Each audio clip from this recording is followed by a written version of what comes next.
Olá, sou o Lucas Couto, do grupo G1, junto com o Brendan, com o Lucas Pimenta, Leonardo Teixeira e a Márcia Yumi. Nosso case para o seminário é o case de aquisição de insumos da empresa ABCSA. Projeto de modelagem, o método, nós utilizamos o método SHARP, que é dividido em 4 fases. A primeira é a entrevista com o cliente, que já passamos, e aqui o passo em que estamos é a modelagem de processo. O metamétodo, nós utilizamos alguns tipos de diagramas. O diagrama de fluxo de processo, que explica todas as fases de processo de forma geral. O diagrama de detalhamento de atividades, onde a gente vai olhar para cada atividade individualmente e entender melhor como ela funciona. A estrutura organizacional, onde nós vamos olhar a empresa como um todo e entender as hierarquias e os setores que funcionam dentro da empresa. A cadeia de valor, para entender qual o real valor daquele processo dentro da estrutura da empresa. E a gente tem outros diagramas que não foram necessários de colocar aqui individualmente, como glossário, diagrama de objetivos. A notação, nós utilizamos a notação BPMN, que é a mais utilizada no mercado. A gente encontrou mais facilidade de utilizá-la. Porém, para detalhamento maior de atividades, a gente utilizou a EPC, que a gente achou melhor para detalhar essas atividades. A ferramenta que a gente utilizou foi a Draw.io, que é a ferramenta que a maior parte do grupo tinha mais afinidade e já tinha alguma experiência de ter utilizado antes. Então foi a mais fácil para a gente. Oi, tudo bom? Me chamo Leonardo Teixeira de Brito e eu vou falar sobre cadeia de valor e estrutura organizacional. Para quem não sabe, cadeia de valor é uma cadeia que mostra o valor da empresa e o porquê desse valor. Começando então, nós chamamos lá em cima o CEO, hierarquia e o gestor dos setores, que são o nosso topo da cadeia, a nossa parte administrativa, que vão botar as engrenagens para funcionar, encaixadinho certinho, vão fazer tudo funcionar da forma que tem que ser. Embaixo, na parte laranja, nós temos nossas funções principais, que são a criação e debate do software, a pesquisa e o desenvolvimento. Na primeira parte, nós sentamos com o cliente para poder entender realmente tudo que ele quer no software. Nós levamos nossos arquitetos, nossos designers, as pessoas que vão estar à frente do projeto. No debate, nós damos ideias também para o cliente, para poder tentar ajudá-lo, e ouvimos tudo para fazer da forma que ele quer. Pegamos todas as informações necessárias e vamos para a parte de pesquisa, que é quando a gente começa a transformar em realidade o software. Lá nós vamos ver todas as ferramentas, tudo que nós precisamos para poder criar esse software, montamos nossas equipes para poder começar o projeto e depois finalizamos com o desenvolvimento dele, que é onde vai estar os programadores, desenvolvedores, que vão realmente transformar em realidade tudo aquilo que foi debatido na nossa reunião com o cliente. Embaixo nós temos a parte verde, que são as ações auxiliares, que vão auxiliar e são fundamentais para a ajuda tanto do debate, a pesquisa e desenvolvimento. Começando então pela cotação, que no debate nós fazemos uma cotação também de média de quanto vai ficar o valor, para futuramente nem o funcionário nem a empresa tenham problemas financeiros em questão a isso. A arquitetura e o design, que vai ser fundamental no debate e na pesquisa, que no debate nós vamos levar nossos arquitetos ao design para dar auxílio ao cliente, dar ideias e pegar as informações necessárias para ficar o mais parecido possível, e na pesquisa para começar a colocar em prática tudo aquilo que foi debatido. A aquisição de insumos, ela vem na parte de pesquisa, que como eu falei, na parte de pesquisa nós vamos ver as ferramentas necessárias, nós vamos ver se vamos precisar de alguma mão de obra terceirizada, ou se vamos até mesmo precisar de algum insumo, seja um notebook novo, ou alguma coisa para poder realmente criar esse software. E por último, temos a administração de setores, que é onde alinha tudo, põe tudo em ordem para acontecer da forma que deve ser, na hora que deve ser. Indo então um pouco para a estrutura organizacional, eu dividi a foto em dois, porque estava ficando embaçado e não dava para ver direito. Do lado esquerdo nós temos o CEO, o diretor, e o diretor é responsável pelo setor de compras e setor de recepção. Cada setor vai ter um gerente e uma secretária. Já no setor de compras, nós chamamos nossos funcionários de compradores e auxiliares. Os compradores são aqueles funcionários que vão ter todo esse contato com os fornecedores e vão fazer o pedido dos insumos. Já os auxiliares, como diz o nome, eles vão auxiliar todo o resto do setor de compras. Indo para o setor de recepção, nós temos os funcionários, além da secretária e do gerente, que são os funcionários que vão fazer todo o recebimento do produto, vão ver se o produto está certinho, se não vem danificado ou não, e as outras partes necessárias do setor. Indo para o lado direito, nós temos o outro diretor, que é o responsável pelo setor financeiro e o setor de software. Cada setor vai ter o seu gerente e a secretária. E no setor financeiro, nós temos os funcionários que vão fazer o pagamento do boleto e vão ver toda a parte financeira da empresa de uma forma geral. Na parte de software, nós temos os arquitetos e designers, que já foram comentados na cadeia de valor, que são fundamentais para a nossa criação do nosso produto. E temos também os programadores e desenvolvedores, que juntos vão realmente botar em prática e fazer acontecer esse software que foi solicitado pelo cliente. Bom, a gente dividiu o fluxo do processo em duas partes, e a primeira parte é sobre a geração da ordem de compra. Bom, o processo se inicia quando o solicitante realiza uma solicitação. Com isso é gerada uma solicitação interna de compra, e a partir dela ele faz uma análise sobre a especificidade dos materiais. E então os materiais podem ser comuns, o que resulta numa única atividade de requisição de materiais, ou podem ser materiais específicos, o que faz com que seja necessário um fornecedor especial, e com isso o solicitante tem que elaborar uma justificativa, que é encaminhada ao gerente da área solicitante e para o gerente do setor de compras, para serem analisadas tecnicamente e comercialmente, o que resulta na finalização por cancelamento do processo caso algum desses requisitos seja reprovado. Caso sejam aprovados, o pedido é deferido e o processo avança para o passo da seleção do fornecedor. Esse evento de link representa uma ação que vem da segunda parte do fluxo, que o Breno vai comentar adiante, em que, caso ocorra um cancelamento daqui para frente, o processo pode retornar a esse ponto para que ocorra uma nova seleção de fornecedor. Caso a requisição tenha sido especial, ele vai selecionar um fornecedor especial a partir do catálogo de fornecedores, e caso a requisição tenha sido comum, ele vai selecionar 3 fornecedores do catálogo e verificar no registro de cotações se esses fornecedores possuem registros recentes. Se todos tiverem, é feita uma análise sobre as condições comerciais desses registros e definido o fornecedor. Caso algum não tenha, é realizada uma cotação com cada um que não possui, e essa cotação é registrada no registro recente, para que possa ser feita uma análise entre as condições e definir o fornecedor. Depois da definição do fornecedor, é feita a solicitação à secretária para geração do OC, e ela é gerada, analisada, e caso o orçamento esteja dentro do limite, ela é enviada e o processo é finalizado. Caso tenha ultrapassado o limite estipulado, ela é enviada para análise ao gerente do setor de compras, que pode reprová-la, cancelando o processo, ou aprová-la, retornando a solicitação à secretária para que ela seja enviada e, assim, terminando a parte 1 do fluxo.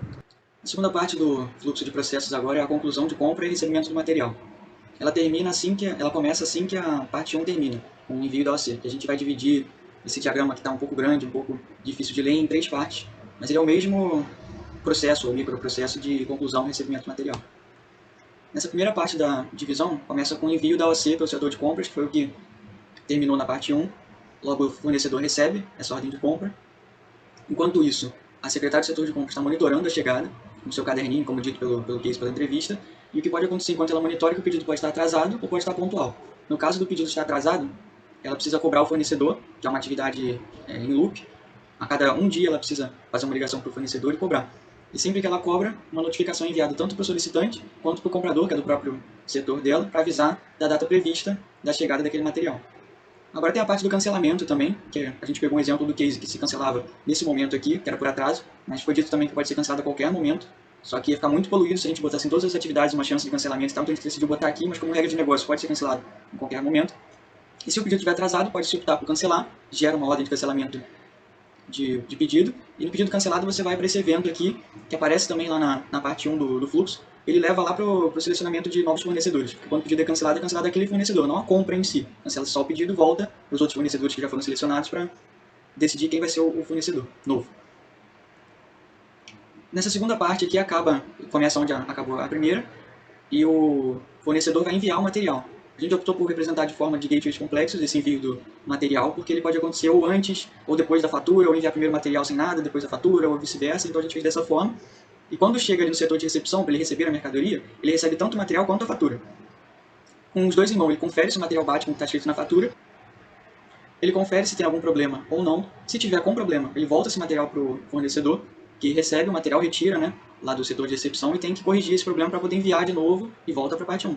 É importante ressaltar que 50% dos materiais são defeituosos, então essa parte de retirar material e com problema, sem problema, eu acho que é bem importante, E agora, para finalizar, se o material for recebido pelo setor de recepção, ele vai para o setor de compras, que recebe o material de novo, checa novamente se está com algum problema ou não, agora baseado na OC, e se ele tiver sem problemas, beleza, mas se ele tiver com problemas, ele desce de novo, vai lá para o mesmo lugar onde estava o problema da recepção, o fornecedor retira esse material e tem que corrigir, enviar de novo. Mas se ele tiver sem problema, o comunicado é enviado para o setor financeiro para ele poder programar o pagamento e ao mesmo tempo o solicitante recebe o material, que era a função principal desse fluxo.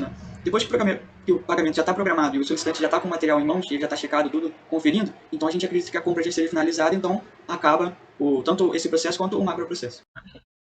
Para a atividade de selecionar fornecedores, a gente fez um diagrama de detalhamento de atividades. Então, seguindo o padrão EPC. Então, aqui à esquerda são as entradas necessárias, as informações necessárias para a atividade. Aqui embaixo são regras de negócio, informações extras. À direita, resultados da atividade. E também os setores responsáveis em cima da atividade. E aqui no meio é o nome dela, Aqui no canto superior esquerdo, a gente deixou os eventos que dão início à atividade sendo representada. E também, aqui mais para a direita, os eventos posteriores. Ou sequência de processos depois dessa atividade. Então, aqui no selecionar fornecedores, é a busca por fornecedores depois da solicitação interna da compra. Então, precisa das informações sobre o pedido e do material, do departamento solicitante, e também as informações sobre os fornecedores vindas do catálogo de fornecedores. Essas assinaturas aqui são necessárias caso o pedido seja para um material específico. Aqui, como responsáveis, tem a secretária do setor de compras, que fica num papel mais de gestão, e o comprador, que faz a busca por cotações dos fornecedores para o pedido. Como resultado, tem os fornecedores selecionados e também as datas das cotações e cotações dos fornecedores que são para uso posterior. E também o documento de ordem de compra é realizado depois dessa etapa. E como informação extra, tem o prazo de 2 dias para buscar a cotação e caso contrário, busca de novo, aqui ó, sem as cotações suficientes dentro do prazo, faz a busca por fornecedores novamente. Essa atividade de monitorar a chegada é um processo feito de forma manual pela secretária de setor de compras. E o que dá início é a OC, é quando o pedido de compra já é enviado ao fornecedor, já é feito pelo fornecedor. Então, precisa monitorar a chegada e a secretária que faz isso, só que de forma totalmente manual. E essas aqui são as informações que ela precisa, que é a previsão da data de chegada da fatura e da mercadoria, e também o registro da data de chegada de ambos. Também as informações do pedido, né, que vem da OC, e como resultado tem o status do pedido. A etapa de receber material é a primeira etapa de recepção, de checagem da entrega, e ela é feita pelo setor de recepção. Então, esse daqui é o evento que dá início a ele, e o que ele faz basicamente é conferir se o material que chegou é condizente com o documento que chegou junto com ele. Mas caso tenha algum problema, e caso algum problema seja identificado, tem que ter o registro do problema e também saber qual é o fornecedor daquela compra para entrar em contato com ele. Então, precisa dessas informações aqui, do fornecedor e o contato dele, para caso tenha algum problema. Esse aqui é esse detalhe, e essas aqui são as atividades que podem decorrer dessa recepção. Se tudo der certo, vai para a etapa de conferência pelo setor de compras. E é essa atividade de conferir material, que é realizada pelo setor de compras, como uma segunda etapa de chegada, e que faz uma checagem mais profunda do pedido. Então, precisa de mais detalhes do pedido, que vem da ordem de compra, e também lida com questões de pagamento. Aí tem como resultado, além de registrar a chegada, gera também a autorização de compra e manda a solicitação da autorização de compra para o setor financeiro. Então, além de fazer essa checagem mais profunda do material, também lida com questões financeiras. Essa é a atividade de solicitar cancelamento, e quem solicita o cancelamento é o departamento que pediu para algum pedido, e quem realiza o cancelamento é o setor de compras. Eles estão aqui em cima. Então, precisa das informações da ordem de compra, e como resultado tem a compra cancelada e também o relatório desse cancelamento. Como informações necessárias, tem a causa do cancelamento, e também é importante manter a recorrência dos atrasos dos fornecedores, porque o atraso na entrega dos fornecedores é uma das grandes, é uma causa muito recorrente desses cancelamentos. Então, por isso que é importante registrar. E também, por causa dessa característica, né, na empresa, quando o fornecedor tem uma recorrência muito grande de atraso, ele é excluído do sistema. E depois desse evento, de solicitar o cancelamento, busca por novos fornecedores para o pedido e também gera uma nova OC para monitorar a chegada do novo pedido.